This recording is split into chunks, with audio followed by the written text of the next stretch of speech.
Hey everyone, welcome back to JP's Budget Collecting and our weekly look back at the hot comics from 6 months ago. This week we're looking back at the hot comics from April 17th and 18th, 2020, and I'm recording this on October 15th, 2020. As always, the dates are just so you know when this information was most relevant, because these things change, as we'll see as we go through this list. Also, a reminder that we're breaking down the CBSI Hot Top 10 and the Key Collector Comic Tom hottest trending comics of the week.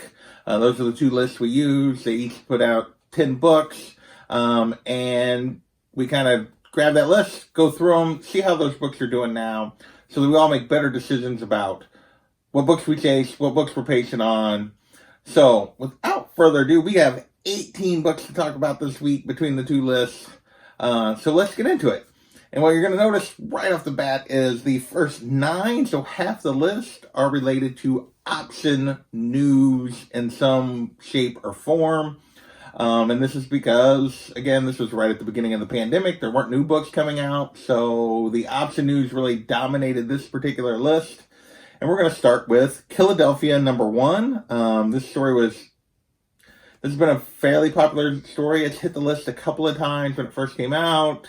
It hit the list, and then one of the variant covers hit the list a couple times, and now it's hitting the list again because there was news that it had been optioned. Back then, it was going 10 plus, 10 to 15-ish kind of range for raw copies. 9.8 was sitting about 70, but they put it on the list. Tom put it on the list because there was an 1,800% increase in sales. It was actually on, no, it wasn't on both lists.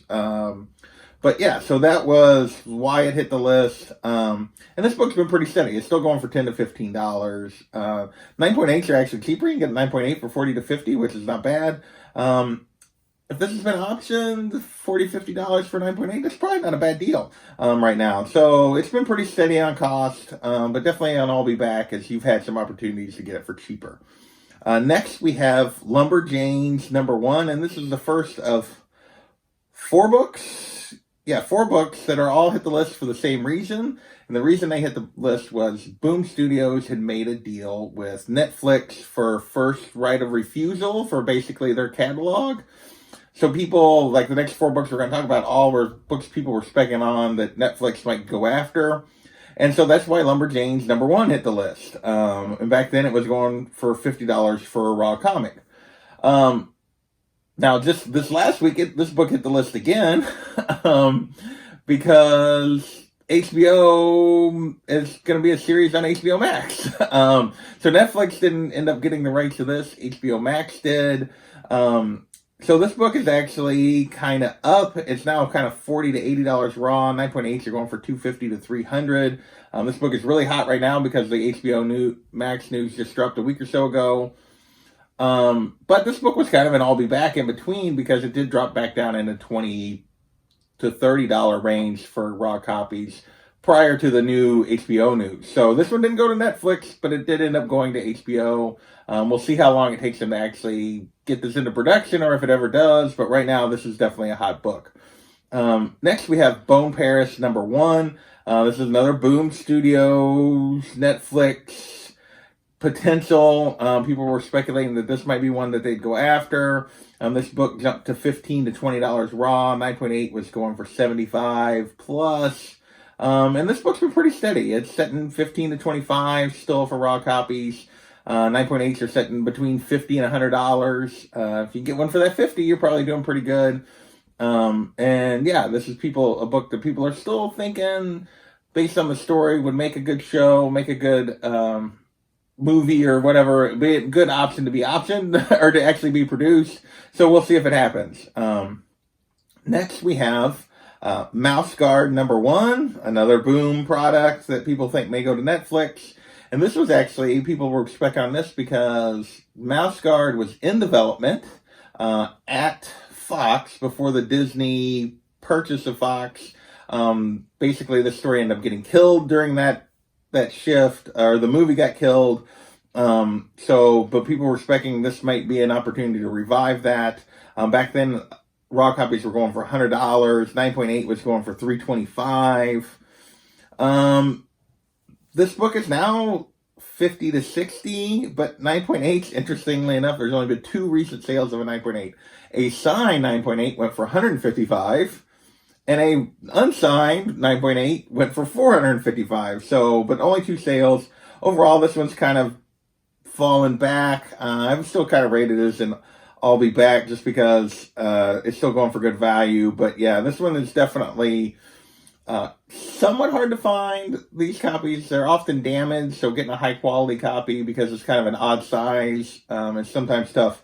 But still a lot of interest in this book at $50, $60 for a raw copy.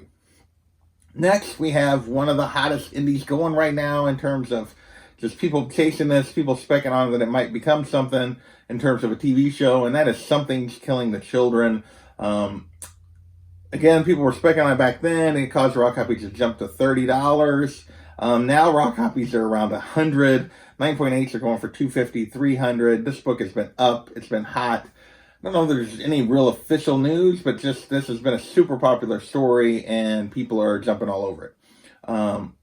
So we move out of the Boom Studios Netflix potential for our next one, and that is Redneck #1. And this was basically Donnie Cates went on YouTube and said he'd sold the rights to something for a TV show, but he couldn't say what.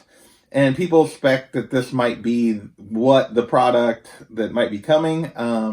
Back then, raw copies were going for $15. 9.8 was going for $70. So not a huge value, but definitely a little bit of spec. This one's been pretty steady also. Raw copies are still going that $10 to $15 range. 9.8s are still going for $60. Still not a bad buy-in. So if this were to become something, I think he has announced something since, and it wasn't this, but yeah, I can't remember now what it was. But I think there's probably, Donnie Cates is super hot right now, so there's probably still potential there. Next, we have Dragon's Lair #1. This is a Graham Cracker Comics variant. And this was basically based on reports of a Netflix movie in development of this popular game that became a comic book, and now they're talking about a movie. Back then it was going for $75 for a raw copy of this. There's only been 2 recent sales of this variant. One went for $210, one went for $90, so both of them technically up. This book is kind of marginally kind of a ghost, this particular variant. You don't see, there's a couple of copies for sale, but you don't see it very often on eBay, and there's not an abundance of them out there. Next, we're going to move on to Hellraiser #1, and this has basically hit the list because there were rumors of a franchise reboot or relaunch. Back then, that caused a 700% increase in sales, but it was still only going for like $10 for raw copies. But a 9.8 went for $180. This one's down. This is a $5 to $10 book now. 9.8. There's only been 1 sale in the last 3 months, and it was for $90. Yeah, this one turned out to be a bit of a trap. Maybe we'll get more news. It is October, Halloween month that this is maybe coming, but right now there's no real interest in this one. Next, we have our last kind of option-related news, although this wasn't really option. This one is not just in production, but in final production, and that is Dune #1. And this basically had everything to do with set photos that came out, some buzz around the movie, caused this comic to jump up to a 9.8 to go for $125, and a big increase in sales, but this is actually a reprint. It was originally the comic adaptation was in like all together in a magazine size format. Then they reprinted it into 3 comic books in comic book size. That's what this is. That was hitting the list. But still there was some interest in it. But now we've had a trailer recently, but now it's kind of dropped back as well. $10 for a raw copy. Now sets of the whole run go for $50 to $60, which is more than you could buy each of them individually for less than that, but sets are going for $50 to $60, which is interesting. But there's been no 9.8 sales in the last 3 months on this one. So yeah, this is a little bit interest has died down even with the trailer coming out, but and you can still get into this book for $10 or so. So not a bad deal if you want to go on and try to grab it before the movie actually hits, because it's like everything else has been delayed.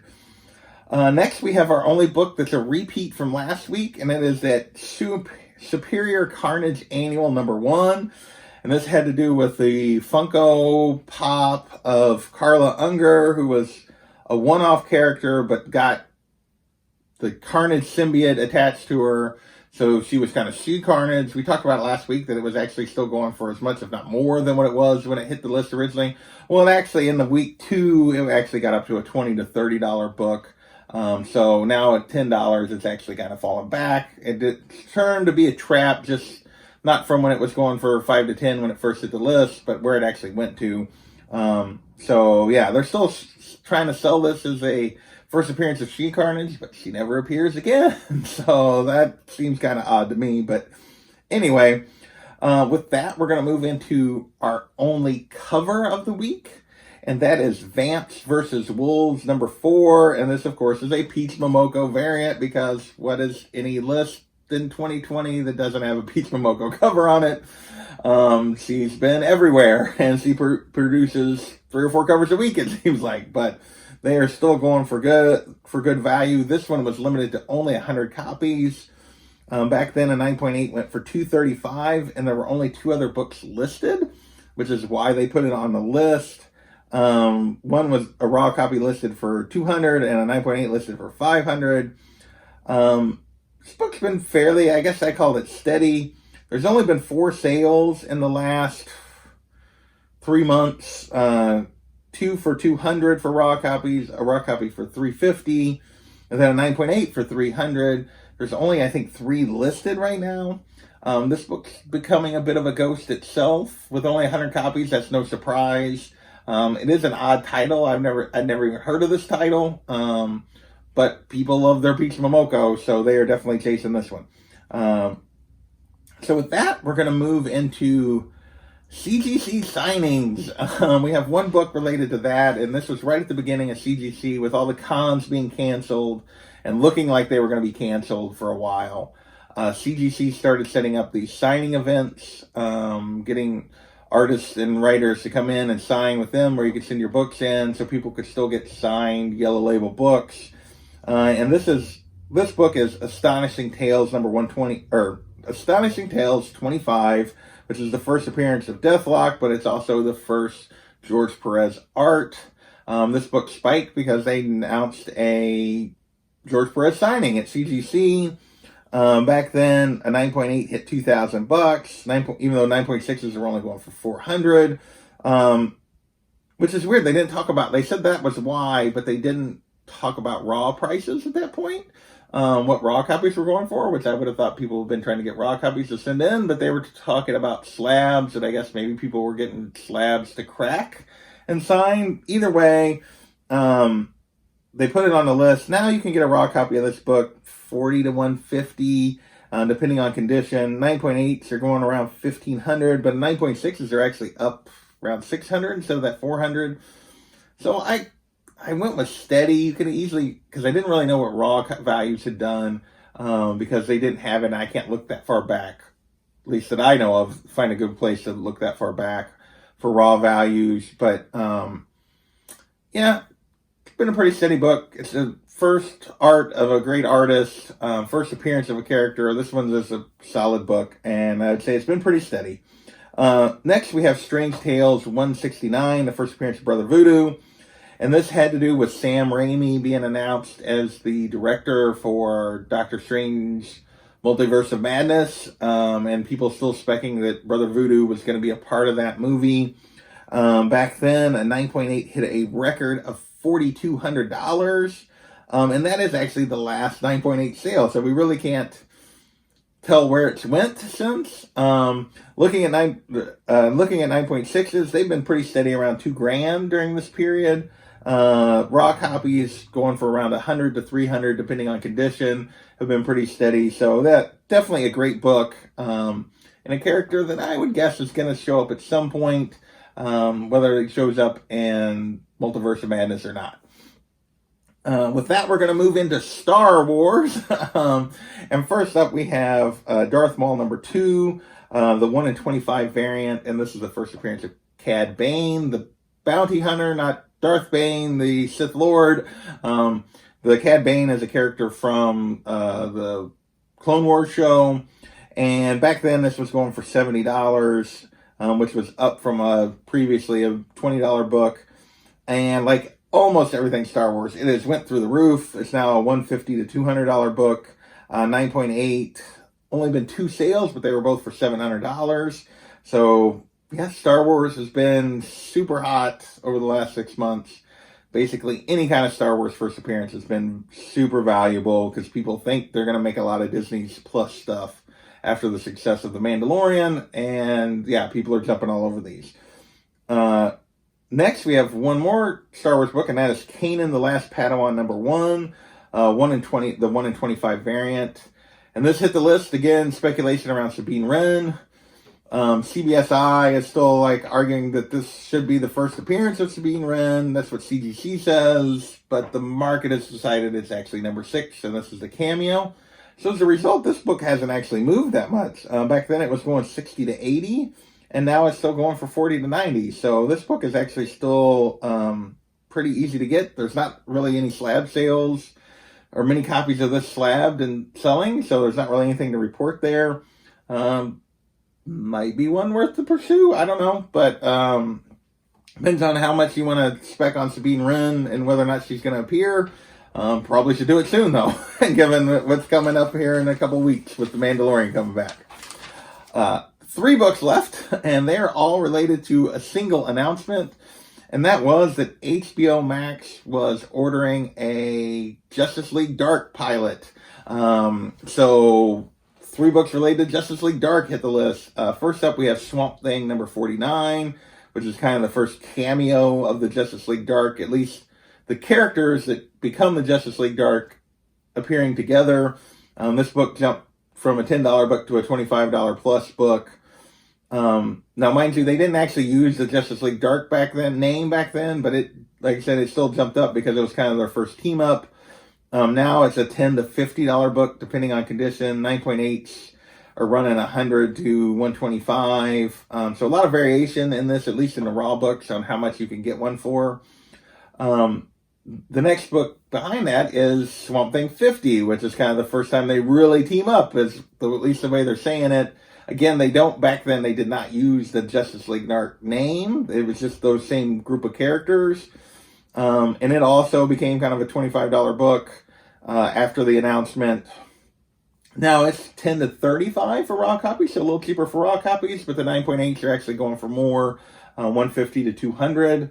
So this seems to be the books they're specking on. And if you look at things like first appearance of Teen Titans, most people value the first time they team up more than they value the first time they use the name. So that's why they're going after these books.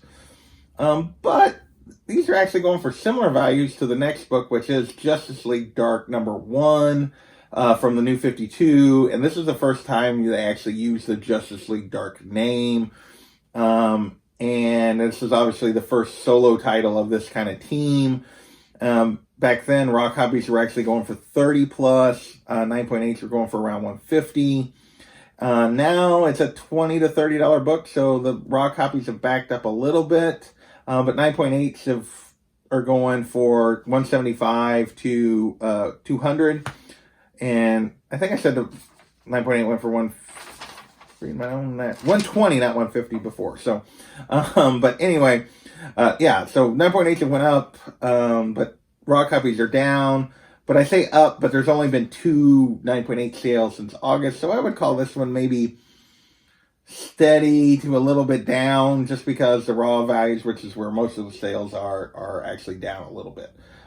So that is this week's list. We had 3 books related to a Justice League Dark announcement. We had 4 books related to the Boom Netflix announcement, based on nothing other than people specking those books might be one of the ones that Netflix would choose. One of them actually ended up on HBO Max. So, but a lot of I'll be backs this week. A lot of books that backed up a little bit or stayed basically the same. Not too many that really crashed, but a lot of them didn't have a lot of value to start, like didn't jump to way crazy prices to start with. So I want to thank you guys for watching, and we'll catch you next time.